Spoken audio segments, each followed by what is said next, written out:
What's up guys, j'espère que vous allez tous très bien, bienvenue dans la vidéo d'aujourd'hui. Aujourd'hui, je voulais partager avec vous la leçon la plus dure mais aussi la plus importante dans ma carrière de trader. Il y a quelques années, quand je commençais à trader en live, j'ai réussi à flip 6000 en 150 000 en l'espace de 4 mois seulement. Et tu vas sûrement te dire, wow, ce gars-là a littéralement tout compris. Et la réalité, c'est que non, pas vraiment, parce qu'en seulement quelques heures, après avoir généré ce 150 000 $-là, j'ai littéralement tout perdu. De 150 000 à 0 $ en un claquement de doigts. Et tu sais quoi, c'est pas à cause d'une mauvaise analyse ou bien à cause des conditions du marché ou peu importe. C'est à cause d'une seule chose, je n'avais pas de risk management et le marché m'a puni pour ça. Comme je l'ai dit au début de la vidéo, cette expérience m'a appris la leçon la plus importante mais aussi la plus dure de ma carrière de trader. Perdre autant d'argent à 18 ans m'a littéralement presque fait abandonner le trading. Ce que je veux que tu comprennes de cette vidéo, c'est que t'as beau avoir le meilleur setup. Tu peux être en mesure de lire un graphique comme un livre. Mais si t'arrives pas à protéger ton capital, tu vas toujours finir par perdre. Et ça, c'est mathématiquement inévitable. Et tu veux savoir ce qui est fou, c'est que après avoir fait quelques recherches, j'ai remarqué que même les meilleurs traders ne gagnent pas réellement 80-90% de leur trade. En fait, même les traders les plus rentables vont seulement gagner entre 45 à 55, même parfois 35% du temps. Maintenant, tu vas souvent me poser la question comment c'est possible. Et c'est exactement ce que je vais t'expliquer aujourd'hui. Parce qu'une fois que tu vas comprendre la vraie relation entre le risk to reward ratio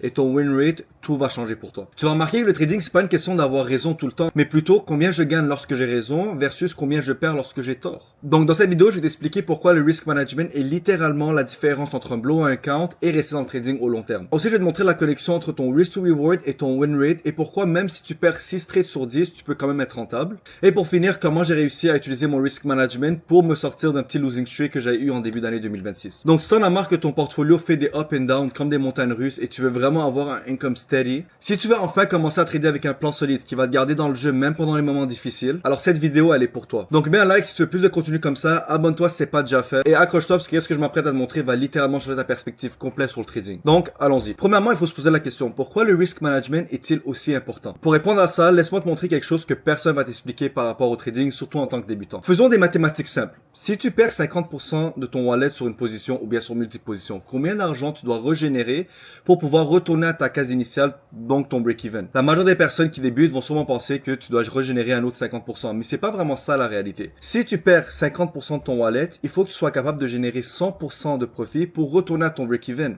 Et le plus que tu perds, le plus ça s'empire. Si tu perds 70% de ton wallet, il faut que tu sois capable de générer 233% de profit pour encore une fois retourner à ton break-even.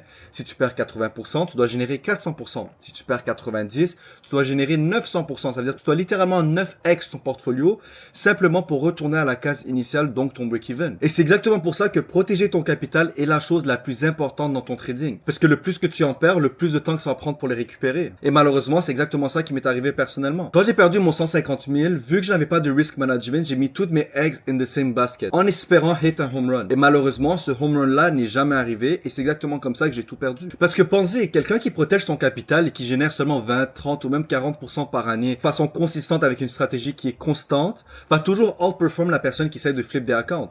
Voici un exemple. Ici, on peut voir qu'on a deux types de traders. On a le trader A qui n'a pas de risk management et le trader B qui a un risk management. Alors, si on regarde le trader A, il risque un minimum de 50% de son wallet par position. Après une dizaine de trades, il est up 2400% de la balance initiale. Puis, il tombe dans une petite série de pertes. Et il perd tout, vu qu'il risque énormément d'argent par position, ça va assez rapidement vers le bas. On peut voir à quoi ça ressemble, des gros spikes vers le haut avec des gros spikes vers le bas, et éventuellement c'est inévitable, il va crash et perdre son wallet au complet. Par contre, le trader B, lui, il risque entre 1 et 2% de son wallet par position.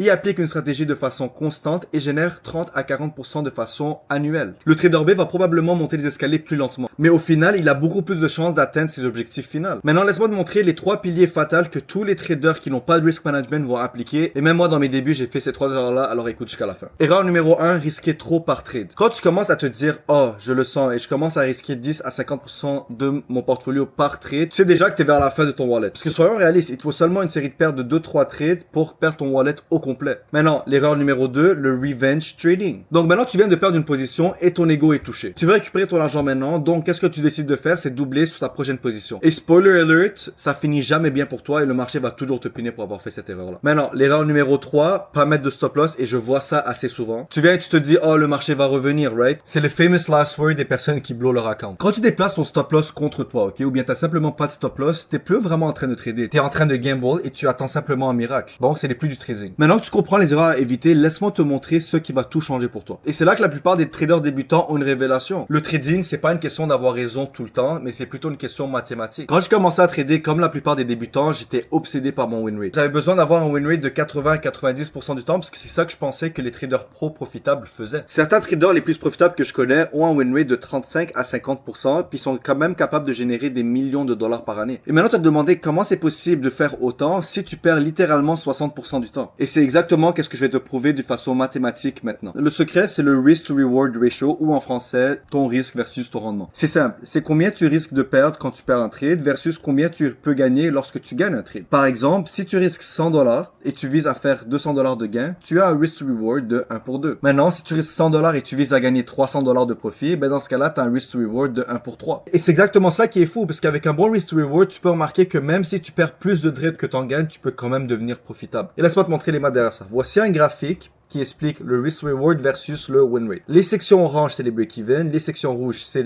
que t'es pas profitable. Et les sections vertes, c'est la section profitable, ok? Si on regarde, exemple, sur quelqu'un qui risque 100$ pour gagner 200$. Donc, il fait du 1 pour 2. On peut voir ici que du 1 pour 2. Pour être profitable, il faut littéralement que tu aies un win rate de 40%. Si tu as un plus haut win rate, obviously, c'est beaucoup meilleur.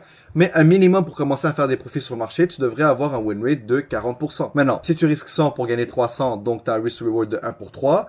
Dans ce cas-là, ça descend jusqu'à 30%. Et nous, personnellement, au sein du programme de coaching, on vise toujours à faire 4 RR de gain parce que c'est ça qui statistiquement nous rapporte le plus d'argent. Donc, dans ce cas-là, si on est pour générer 4 RR de gain, on peut voir qu'il nous faut un win rate de minimum 30% pour être rentable. Tant et aussi longtemps qu'on a un win rate qui est supérieur à 30%, on est statistiquement profitable. Et tu peux regarder cette fiche-là, selon ton win rate à toi, combien tu devrais viser à générer pour pouvoir être profitable. Et maintenant, je vais vous montrer 3 exemples pour vous compreniez concrètement qu'est-ce que je veux dire par là. Comme on peut voir ici, on a 3 traders. On a le trader A, B et C.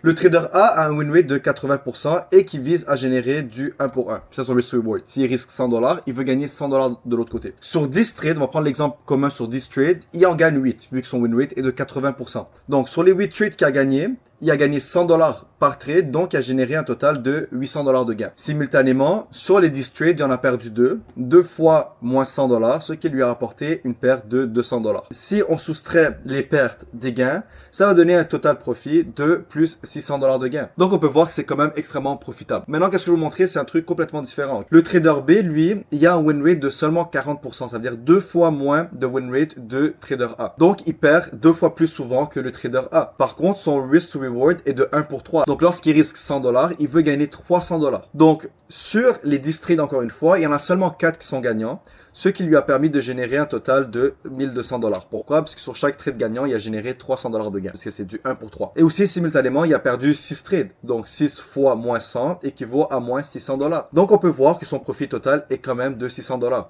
Donc malgré le fait qu'il y a un win rate 2 fois plus petit, vu qu'il cherche à chercher plus de profit, il est littéralement égal. Il génère le même nombre de profits que le trader A. Aucun des deux est un meilleur trader que l'autre. À la fin de la journée, il génère les mêmes sommes de profits.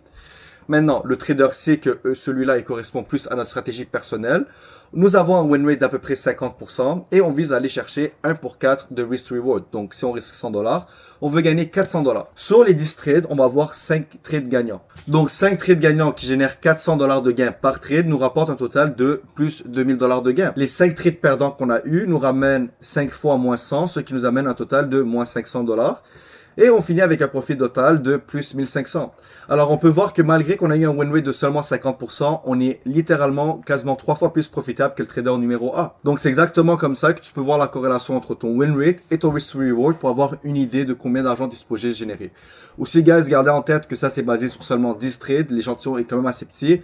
Dans l'arrêté de la chose, qu'on fait un data collection ou peu importe, on a des échantillons beaucoup plus grands, genre des centaines et des centaines de trades, ok? Donc tu peux réaliser que le trader C génère littéralement 150% plus de profit que les autres traders. Et ça, c'est seulement parce qu'il y a un bon risk to reward ratio et un bon win rate. Donc tu commences à capter le pattern derrière. Maintenant, la phrase la plus importante que tu vas apprendre aujourd'hui, puis tout ce que je t'ai appris, ça sert absolument à rien si tu n'écoutes pas ça. Cut your loss is short and let your winner run. Cut your lose is short, qu'est-ce que ça veut dire concrètement? Ça veut simplement dire que lorsque ton trade va contre toi et que tu touches ton stop loss, Tu dois être capable de l'accepter, la perte, et sans hésiter, sans te dire ça va revenir. Parce que la vérité, c'est qu'une perte de 100$, c'est absolument rien. Et c'est le coût de faire business en trading et c'est 100% normal. Mais laisser cette perte-là devenir 200, 500 ou bien même 1000$, c'est là que ça commence à devenir problématique. T'es littéralement à ce moment-là en train de détruire ton compte. Ton stop loss n'est pas supposé être une suggestion, c'est une assurance. C'est littéralement qu'est-ce qui te protège toi-même de ton propre ego. Lorsque tu te dis, oh le trade va reverse, il va continuer à monter. Maintenant, let your winners run. Maintenant, l'autre côté de la médaille, c'est être capable de laisser rouler tes gains. C'est là que ça devient psychologiquement difficile et je vais t'expliquer pourquoi. Quand tu prends un trade et que tu as 100% de profit, ton cerveau est constamment en train de te dire, prends les profits, sécurise-les avant qu'ils disparaissent. Mais si ton take profit est à 300$ et que tu décides de fermer le trade à 100$ de gain,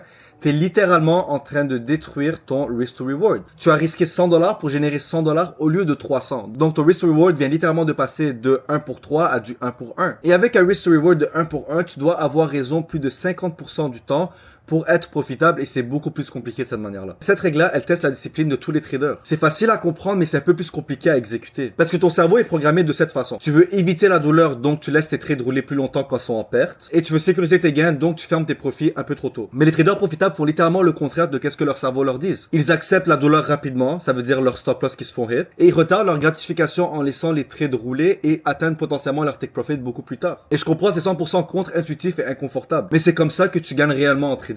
Donc voilà, maintenant tu as compris que ton win rate, c'est pas le truc le plus important en trading. Ce qui compte réellement, c'est ton risk to reward marié avec ton win rate. Un trader qui a 40% de win rate mais il génère 3 erreurs de profit par trade va toujours battre le trader qui a 70% de win rate mais qui fait seulement 1 erreur de gain par position. Puis ça, c'est simplement pas négociable, c'est des mathématiques simples. Mais je peux comprendre comment en théorie ça peut être compliqué, donc je décide de vous montrer concrètement avec des vraies statistiques à quoi ça ressemble. Donc maintenant guys, on se retrouve directement sur notre data collection de l'année 2026 et je veux vous sortir quelques points super importants pour vous remarquer. Cette année, en 2026, jusqu'à maintenant, on est le 10 février au moment où je record la vidéo. On a eu seulement 13 trades depuis le début de l'année 2026. De ces 13 trades là, on a eu 7 wins et 6 losses. Ça veut dire quoi? Ça voudrait dire qu'on a quasiment un win rate de 50%. Avec les 13 trades qu'on a réussi à prendre, on a eu un total de 22 RR. Donc malgré le fait qu'on a seulement un win rate de 50% du temps, ça veut dire la moitié des trades littéralement sont des pertes, on a quand même réussi à générer un total de 22 RR. Ça veut dire en risquant 1% par trade dans cet exemple-là ici, on aurait généré un total de 23 892 et 36 sous si on compound notre portfolio à chacune des positions. C'est quelque chose que nous on fait au sein du programme. Qu'est-ce que ça voudrait dire aussi? N'importe qui au sein du programme qui a pris un funded account depuis le début de l'année, qui a pris toutes les positions, ont non seulement passé leur phase 1, passé leur phase 2, mais ils ont aussi réussi à générer un 7 RR de gains supplémentaires, soit 7% de plus